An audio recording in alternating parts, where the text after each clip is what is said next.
Un centre de logistique de 400 mètres de long, capable de traiter 3500 commandes par heure grâce à ses robots.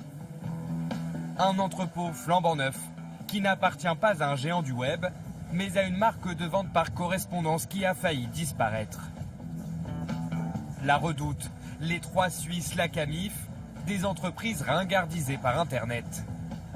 Ça m'évoque un commerce déjà un peu ancien. Ça me rappelle le petit bottin que ma mère avait il y a 15 ans quand j'étais encore chez mes parents.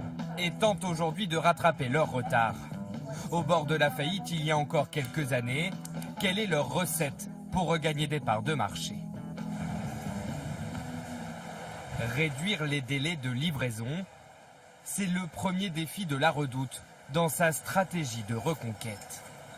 On mettait à peu près 2 jours en moyenne pour préparer une commande à la Redoute. Là, entre le moment où le client va passer sa commande, où l'ordre de préparation de commande va arriver sur l'entrepôt et le moment où le colis va tomber vers la bonne direction, il va se passer 2 heures.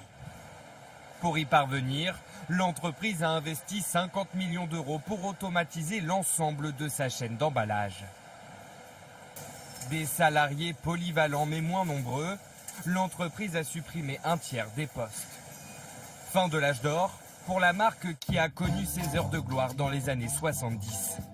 Des milliers de produits disponibles à la vente, une consommation à distance prisée par de nombreux Français. Et rassembler toute une famille autour du même objet, le catalogue. Qu'est-ce que tu as choisi, toi, comme pull vert? Si, toi, un peu, tu en prends plutôt ce vert, il ira bien avec ton costume beige. Le catalogue, symbole des marques de vente par correspondance, n'est plus une référence. Aujourd'hui, c'est Internet. La réactivité, l'autre clé de la résistance. On peut changer la vitrine en fait à tout moment. Il commence à pleuvoir, et ben on va mettre les bottes, les imperméables, etc. Et on est beaucoup plus en lien avec nos clients.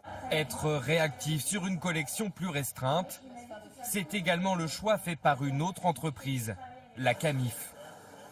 Ce jour-là, son directeur rend visite à l'un de ses fournisseurs. Là, on est à la convergence de tous les composants. Donc les pièces qui viennent du laser, des pièces qui sont achetées. L'objectif de la marque pour se différencier de la concurrence, parier sur le Made in France. Cette plaque de cuisson fabriquée ici dans les Deux-Sèvres est vendue plus de 650 €. Quand un produit est de meilleure qualité, il est plus cher. Vous me direz qu'un produit premier prix, c'est normal. Mais il faut voir tout ce qui est derrière. On a parlé de réparabilité, de garantie 10 ans. C'est ça qui fait la différence. Une origine française, mise en avant par le revendeur sur son site internet. Fabriqué à Niort. Et on peut aller voir également donc les caractéristiques techniques et puis surtout la visite de l'usine en vidéo, le nombre d'emplois de l'usine.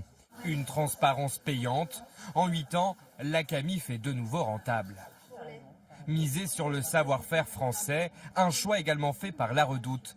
C'est ici, dans cet atelier de création. Le pantalon, il est super joli aussi, hein. Super féminin.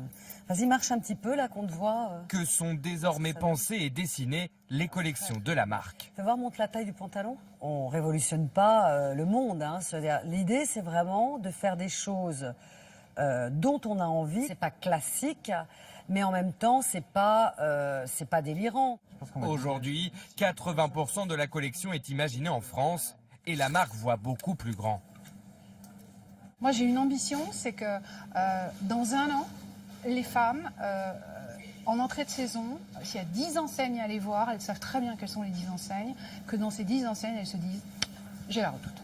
Cette année, les ventes sont reparties à la hausse. La Redoute mise sur sa nouvelle stratégie pour atteindre 1 milliard d'euros de chiffre d'affaires d'ici 2021 et dégager enfin des bénéfices.